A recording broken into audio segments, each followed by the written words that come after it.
Good evening, everyone. Today we bring to you the story of a high school in Wakefield, Massachusetts. A new revolutionary class is being offered. Wakefield High School is about to move into an uncharted territory with its first year of a literature elective, Dark Days, Future Past. We now bring to you our reporter in the field, Rebecca Hunt.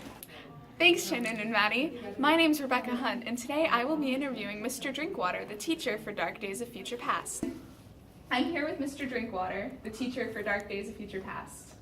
How'd you come up with the idea? I mean, that's like a big question. There's a lot of ways to answer it. Like practically speaking, I've wanted to have a literature elective at Wakefield High for a while. We don't have one, or we haven't had one. We'll have one next year, which is righteous. But in my 7 years here, we haven't had one. So I've always wanted to do a literature elective.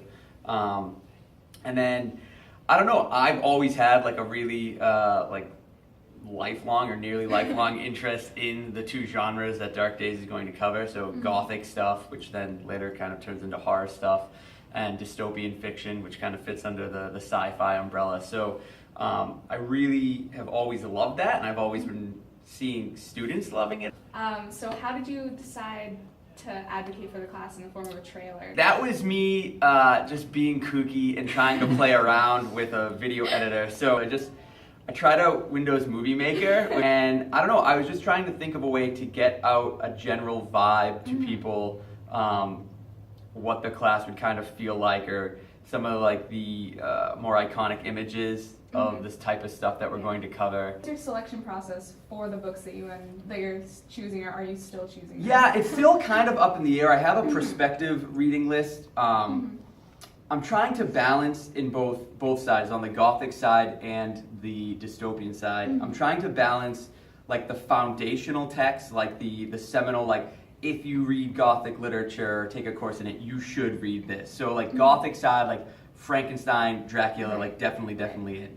Dystopian side, like Brave New World, 1984, Fahrenheit 451, like those are definitely. So I want the seminal text, but then I also wanted kind of like the proto-text, like the stuff that was around before like the big well-known stuff. So I wanted to balance all that with having the opportunity to do like newer stuff, like what the gothic has become, what the dystopian has become. So I think there'll definitely be opportunities for students to do like choose their own book type deal and read, you know, stuff released in 2015, 2016. And then just like a lot of short text too, like a lot of short stories, kind of peppering in and filling out kind of the cracks. Yeah. How similar to like a typical English class do you think Dark Days is going to be? Like, is it? So obviously it's not going to be like the rigor of like AP literature like senior year, but it's going to be, I think, a pretty solid venue for doing like a fair amount of reading.